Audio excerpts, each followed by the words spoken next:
what I think is the reason why he's making these comments, and also make the case that, and I'm just going to be straight up forward with you. I'm always going to be an advocate for the small church, the local church that is doing the Lord's work, small congregations that can individually focus on people, discipleship. Honestly, what I think is a biblical model for church. Now, with all that being said, I'm not a mega church hater. I don't think all mega churches are bad. I just personally believe that you see more growth in people in a smaller church where the word of God is being preached faithfully. Once again, that's my opinion, and I am always subject to being wrong. Church is just too big. I've heard people tell me that a lot. It's too big. It's a mega church. Well, that's got to be one of the most hypocritical statements someone can make, because the person making the statement goes to massive concerts. They would go to a game, a football game.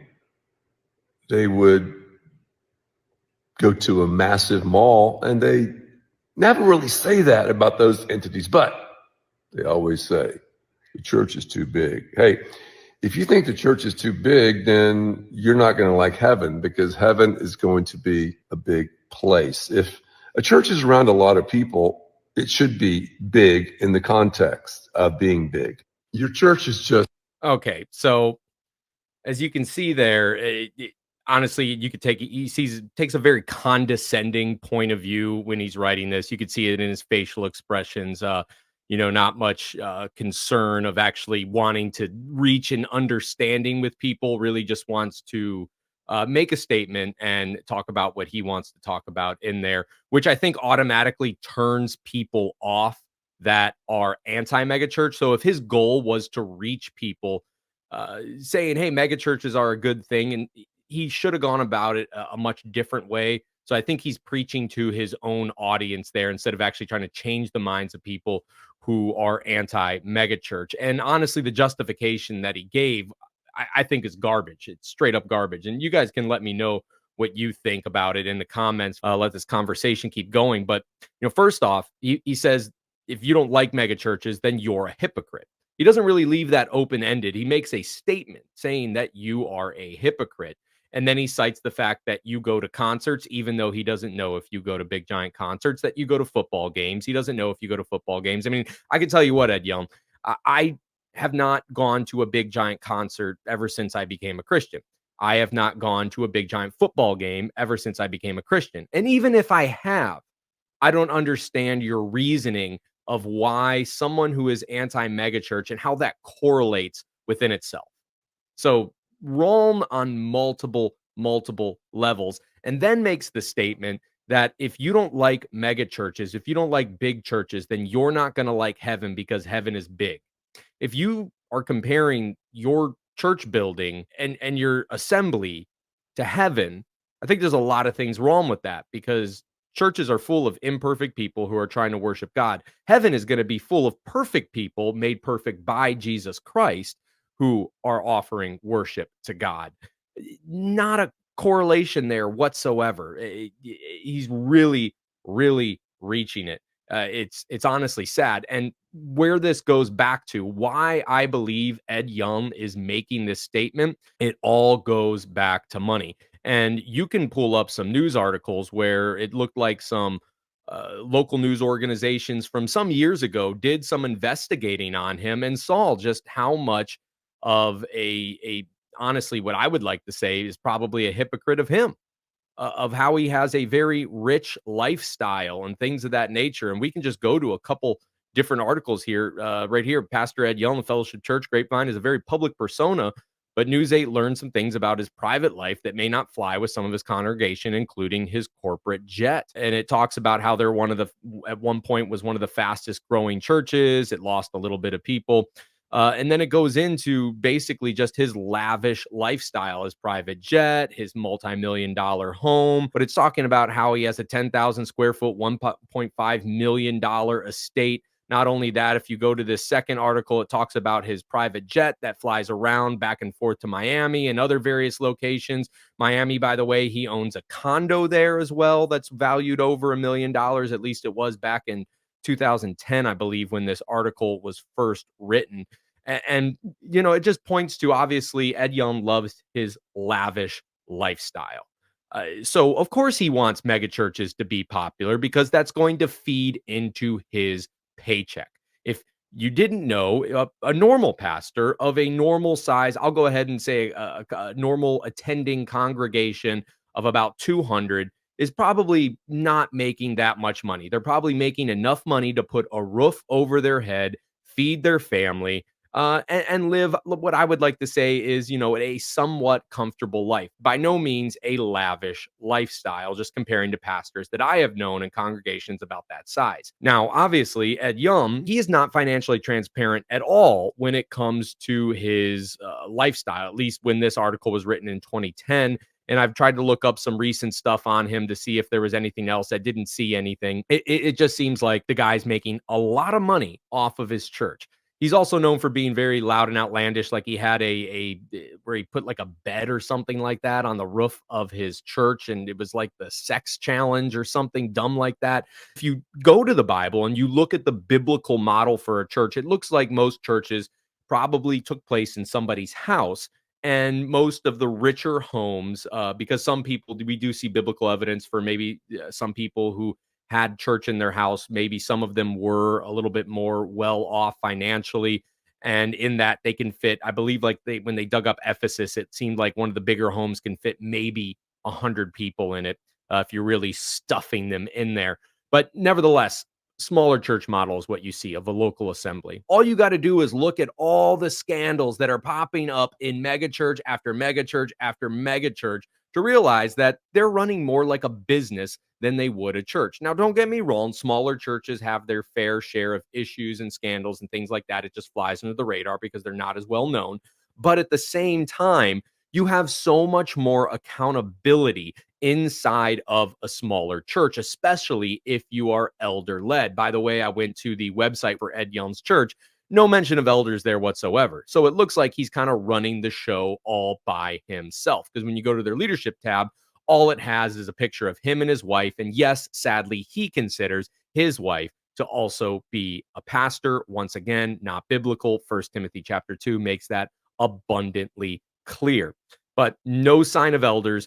I don't see any sign of deacons if they do have them. So Ed Young's probably running around as that megachurch's senior pastor with every bit of control and the fattest paycheck of them all. 2016, Pastor Andy Stanley, the senior leader of North Point Community Church in Georgia, one of the largest churches in the U.S., had to apologize on social media for suggesting that some people who attend small churches are, quote, so stinking selfish. I tried to pull up that clip, but that clip has been deleted from their media. So unless it's floating around somewhere else, but that's what he says, according to the quote, they are so stinking selfish. And he did come out and apologize, to his credit, for making that statement.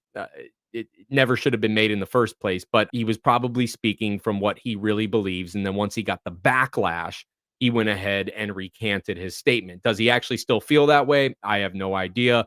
And did he only say sorry because of the backlash, or did he truly feel that? Once again, I have no idea. Nevertheless, the words were said. If you go to a small church and you don't like large churches, then you are, quote, so stinking selfish. Anley contended in a sermon that large churches were better for a child's Christian development than smaller churches. I don't understand how, but he says this is one reason why we build big churches. People say, why do you have to make them so big? Let me tell you why, Stanley said.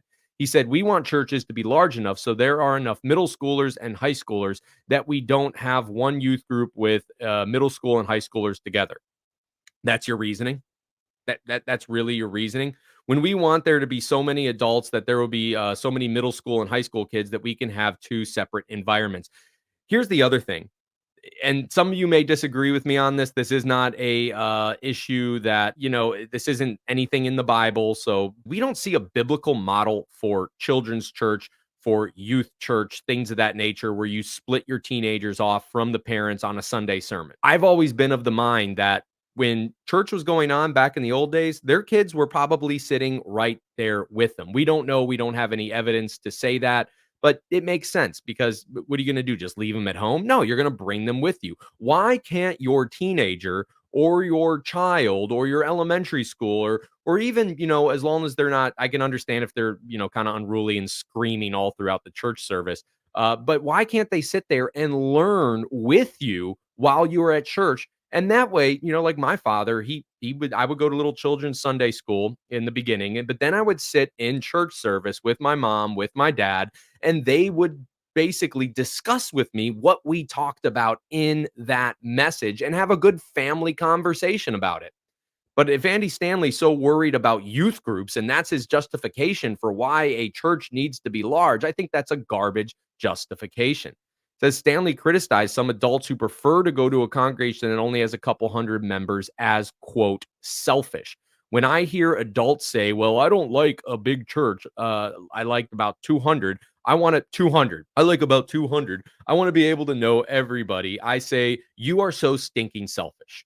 You care nothing about the next generation. All you care about is you and your 5 friends. You don't care about your kids, anybody else's kids. That's a pretty bold statement to make. That is a very bold statement to make and a very incorrect one. And he was right for once again later going on X and apologizing for that. And back in 2016, the negative reaction to the clip from last weekend's message is entirely justified. Heck, I was even offended by what I said. I apologize. Now, is he apologizing because of calling people selfish, or is he apologizing because he repented of his horrible, horrible belief that small churches are wrong and only big churches are right? Who knows? I don't know. I mean, I could tell you somebody who has gone to when I was in my 20s, and this is just once again, little side note here. So when I was a superficial Christian, when I was not a real Christian, I thought I was, I definitely was not. My lifestyle definitely did not reflect that. Same thing for my wife. We were attending a very giant mega church in the Tacoma, Washington area. And we were going to that church Saturday night. We would drink it up. We would live like the world. And Sunday morning, we would go to church and check the block and feel perfectly great about ourselves because that megachurch pastor never really talked about sin, never really tried to convict us, just wanted a warm and welcoming environment where people could come and pay their tithes. Well, fast forward some years later, my wife and I started going to a biblical church and we were convicted on our sin. And we actually started turning to the Bible more and actually reading our Bible more. And honestly, maybe it wasn't definitely because of the small church, but I think that small church environment, having somebody that we were accountable to, we couldn't just sneak in and sneak out unnoticed and not say hello to anybody. People were there to hold us accountable because we knew them, because it was such a small church. And ever since then, my wife and I decided, hey, we are going to continue going to smaller churches, on usually about 200 or less than what we did. Our previous church in Louisiana, I think only had about 20 people in it. But man, I tell you what, those people love God and worship him. And yes, they still give to missions. They still give in support. So don't think just because you're in a small church that they don't support missions and things like that. I do believe churches should be supporting missions, by the way. Stephanie also writes, who is he pastoring? I wonder who he'd say he pastors on a regular basis. And exactly, that's the other thing, a great point to bring up. These megachurch pastors, I had a very close friend that was attending a megachurch, probably about 2,000 people in size. They were having some marriage issues. They wanted to go to the pastor for some counseling. It took weeks upon weeks to get on that pastor's calendar. They had to go through multiple different gateways. And when they finally got to meet with the pastor, you know what that pastor told them? And this is just a bad reflection or a reflection of the church's bad theology. That pastor told them, yeah, it definitely seems like you got some differences. Maybe a divorce is going to be a good thing for y'all. That's what he told them. This was a church over in Lufkin, Texas. Horrible, horrible, horrible, horrible. But that's what you get when these pastors really aren't pastoring anybody. They're paid public speakers who get up and they talk, and then they don't do any work behind the scenes. Now, I don't know what Ed Young does at his church behind the scenes. I'm only generalizing from what I've seen in a lot of mega churches previously. I haven't done the research into it to accuse him of that or anybody else that I've talked about in this article. But that's the general thing that I see in a lot of mega churches. The pastor doesn't do any pastoring; they just do a lot of talking. I always go back to this advice that my dad told me when I told him that I want to be a pastor after I get out of the military. He said, Tim, if you ever do and you are a part of a church, if you get to the point where you do not know the names of your regular attendees, that church is too big. That church needs to split up. And I really like that model of splitting up. When I say split up, not a bad split up, I'm talking about doing either a church plan or a church revitalization. What that is basically is revitalize. I think a lot of people know what a church plan is, but a revitalization is basically you look at another church in your area that is maybe lacking, and what you do as a church that is growing and getting too big is you can put some of your budget into that dying church. You can put a elder who is ready to be a pastor in as the senior pastor as that church, and you're not some incorporated mega church with multi-satellite campuses. No, you're helping another church grow and making sure that they are resting on sound biblical doctrine. And then you ask some of your congregation, hey, who would be willing to go over here, and you split off some of the congregation into that church. That's a church revitalization. I believe Nine Marks Ministries has a lot on that, but you can go about it a few different ways. But that's one way that I would personally do it if I was ever a pastor and my church was getting to that point where I couldn't name you who the members are of that church when I look at them. That's once again just me, my personal opinion in that. Annette writes, I agree. I'm not for mega churches. People usually get lost in the shuffle. And you're so true, because I remember a friend telling me, and I was witnessing to him. He told me he was already a Christian. I asked him what church he goes to. He said the church, which was a local mega church. And I asked him why he liked that church. He said, because I can slip in and slip out without anybody talking to me. We had to go into a much larger conversation after that, but you can see the mentality of people who go to mega churches. That's not everybody who goes to a mega church, but that is a lot of people who go to a mega church. They want to slip in, slip out, not be held accountable, not feel convicted about things. And ultimately, like I said, those who are in the flesh cannot please God.